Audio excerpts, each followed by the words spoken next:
అది వినండి ఒకసారి వీడియో. క్రైస్తవ మతంలోకి మారిన వారు ఎస్సీ హక్కులు పొందలేరని సుప్రీంకోర్టు తేల్చి చెప్పింది. మతం మారితే ఎస్సీ హోదా రద్దవుతుందని, రాజ్యాంగబద్దంగా లభించే రిజర్వేషన్లు, అట్రాసిటీ చట్టం వంటి రక్షణలు కూడా పొందలేరని స్పష్టం చేసింది. హిందువులు, బౌద్ధులు, సిక్కులు మాత్రమే ఎస్సీ హక్కులు పొందుతారని తెలిపింది. క్రైస్తవ మతంలోకి మారిన వారికి అట్రాసిటీ చట్టం వర్తించదని సుప్రీంకోర్టు స్పష్టం చేసింది. బాపట్ల జిల్లా పిట్టలవానిపాలెంలో పాస్టర్ చింతాడ ఆనంద్ ఎలాంటి అనుమతులు లేకుండా చర్చి నిర్వహించడంపై అక్కల రామిరెడ్డితో పాటు స్థానికులు అభ్యంతరం తెలిపారు. అయితే ఆనంద్ వారిపై అట్రాసిటీ నిరోధక చట్టం కింద కేసు పెట్టారు. ఆ కేసును కొట్టివేయాలని రామిరెడ్డి స్థానికులు హైకోర్టును ఆశ్రయించారు.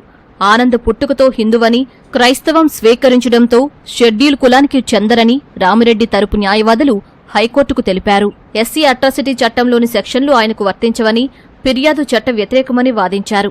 తమపై పెట్టిన కేసుకు విచారణ అర్హత లేదని పేర్కొన్నారు. రామిరెడ్డి తరపు న్యాయవాదుల వాదనల్ని పరిగణలోకి తీసుకున్న హైకోర్టు క్రైస్తవ మతంలో కుల వ్యవస్థ లేదని పేర్కొంది. హిందూ, సిక్కు, బౌద్ధ మతాలకు చెందిన వారికే ఎస్సీ హక్కులు పొందే అర్హత ఉంటుందని స్పష్టం చేసింది. ఈ తీర్పును ఆనంద్ సుప్రీంలో సవాల్ చేశారు. విచారణ జరిపిన justice Prashant Kumar Mishra, justice NV అంజరియాతో కూడిన సుప్రీం ధర్మాసనం హైకోర్టు తీర్పును చూశారు కదా వీడియో. ఎస్సీ అనే రిజర్వేషన్ సిస్టమ్ క్రైస్తవులకి చెల్లదు అని సుప్రీంకోర్టు తీర్పిచ్చింది. అసలు ఈ తీర్పు ఇవ్వడానికి కారణం ఎవరు?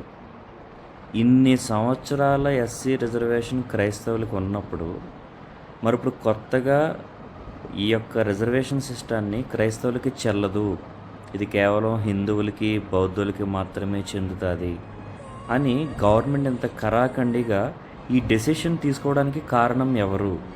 దీని వెనకాల ఏ రాజకీయ కుట్రదారులు లేరు. దీని వెనకాల ఉన్నది స్వార్థపరులైన కొంతమంది క్రైస్తవులు, క్రైస్తవ సేవకులు. క్లియర్ కట్గా అర్థమవుతుంది కదా, న్యూస్ ఛానల్లో క్లియర్గా చెప్పారు కదా ఆవిడ. చూడండి, ఎవడు పడితే వాడు సేవకుడు, ఎవడు పడితే వాడు క్రైస్తవుడు అని అనుకోవడానికి లేదు. బైబిల్ ఏం చెప్పిందో స్పష్టంగా తెలియాలి. ఫస్ట్ యేసుక్రీస్తు ప్రభు వారు దొంగ ప్రవక్తల గురించి, దొంగ సేవకుల గురించి ముందుగానే ఆయన హెచ్చరించాడు. ఇంకా జనం తెలుసుకోకుండా వాళ్ళ మాయలో పడుతున్నారు.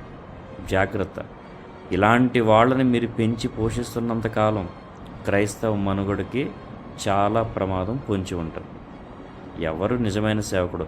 ఎవడ పడితే ఆవిడ వచ్చేసి దేవుడు నాతో మాట్లాడి నన్ను సేవ చేయమన్నాడు అంటే గుడ్డిగా నమ్మకండి. ఒక ఉద్యోగానికి ఒక డిగ్రీ అనేది కావాలి. అలాగే సేవకు కూడా కొన్ని అర్హతలు అనేవి కావాలి. తెలుసుకోండి. Praise lord.